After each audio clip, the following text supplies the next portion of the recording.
There I was talking about how a single cylinder back and forth, you got that figured out how you can juggle that back and forth, and you have one cylinder that actually go where you want it to go.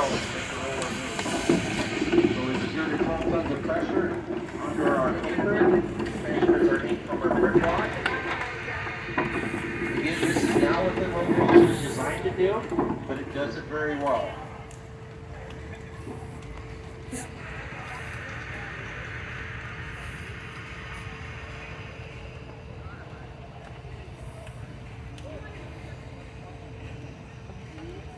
So as the morning goes on, we'll keep putting more and more along the east side of this building, which is really good when this concludes to go over and take a picture of some of the stuff that's up on the wall up there. Very nice display. Those will be for sale if they're not already pre-sold, and be sold on the west end of Printers Hall. Printers Hall is just inside of here. So here's another print.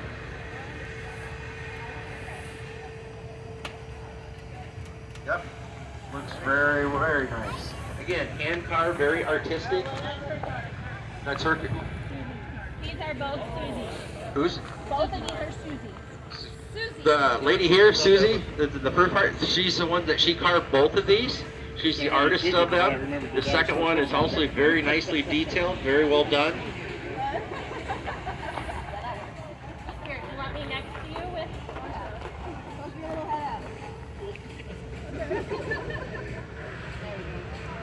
So yep, these ones, and these are new this year. She just carved these, brought them. Yesterday was the first time we've seen these printed.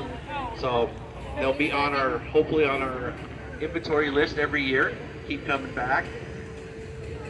Again, we do a limited amount of printing of these. These are, like I said, for sale in the east end or west end of Printers Hall. Printers Hall also has a lot of other stuff for sale. 100% of the proceeds from this and from all the stuff that's inside Printers Hall goes to maintain all the letterpress stuff within there. The ink, rollers, all that stuff. So there's a little bit of timing here. We can hear the train coming on the tracks. If you pay attention and look at that locomotive when it comes by, that's old number 6. This print that's laying down there is a representation of that particular locomotive. It's one of the prized possessions in the eyepieces of Midwest Central Railroad. It's been recently restored a couple years back. New boiler, a bunch of new stuff in it. It's running very well. That and the Shay are the two that are basically the eyepieces over there. The Shay at this time is not running. Not sure if it will show up at all this year. Behind the Kelly Springfield roller, you can see a normal type of traction steam engine that has cleats on the tires and a big pulley to drive, which is different than our Kelly Springfield roller. It's only designed to roll. Now the big steam engine going behind there has cleats on it, which will not allow it to print. It will smash our print, put tractor marks in there, which we don't want.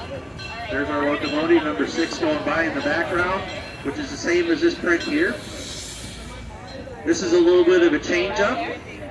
We have a different colored paper. The paper itself kind of changes the effect of it along with the color of the ink. Since we're only basically doing one color of ink, black, so the only changes we can do is a paper change.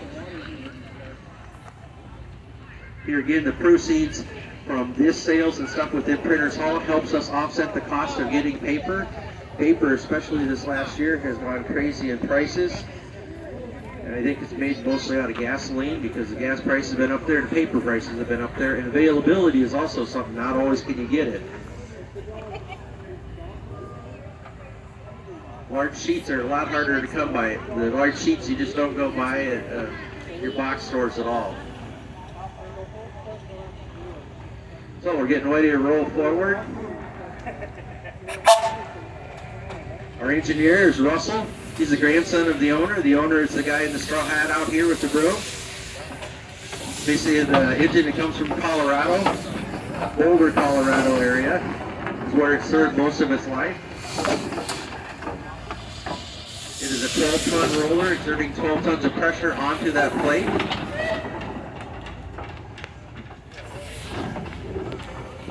Again, for you guys who are just joining us too, repeat a little bit of stuff in there. The guy in the straw hat is the owner of it. He bought this years ago. when he was 17 years old. Can you think about that? At the age of 17, you're buying a steam engine. And you're buying one that wasn't all restored, not like this. In 2010, he took it upon himself to go through and start the restoration. The help of a local guy here did a lot of the restoration work on it, the heavy work on it. In 2017, it was our featured engine. Here's our print of old number 6. The lady in the pink shirt doing the inking inside is the lady that carved this one last year. So this is a repeat from last year. Our prints never get old. We love them. Again, number 6 is an eyepiece for the Midwest Central Railroad.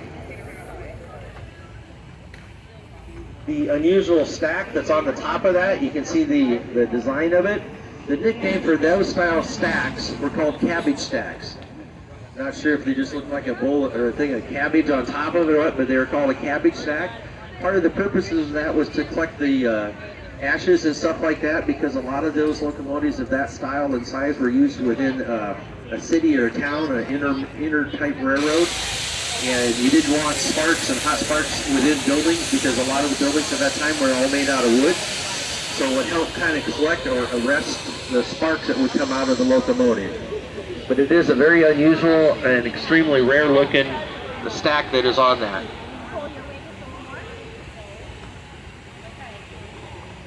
So again, this is a different color piece of paper, and we'll get a different color look when it's done. So like I said earlier, we only have one color ink that we're doing today, which is a black. So the only way we can make stuff look differently is change our type of paper. And you'll see already on the wall on the east end of the museum, we're already assembling quite a few prints up there. Some are in white, some are in gray. Now we're going to have one that's in kind of a yellowish orange.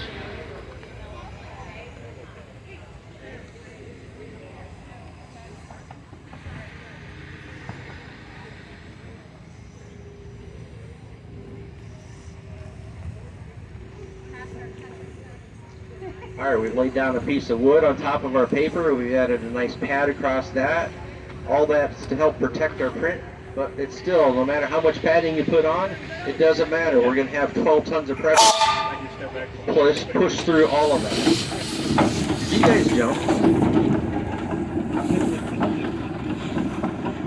All right, we're at the end. We turn around and go backwards. Again, Russell's paying attention where that cylinder's at when he goes from forward to reverse. Trust me, he makes that look really easy. It is a lot more difficult than it looks, but knowing where that cylinder is at when you reverse it makes it go backwards smoothly. It's a one-cylinder design, and if you hit on top or bottom center, it doesn't move. You have to get out and move the cylinder.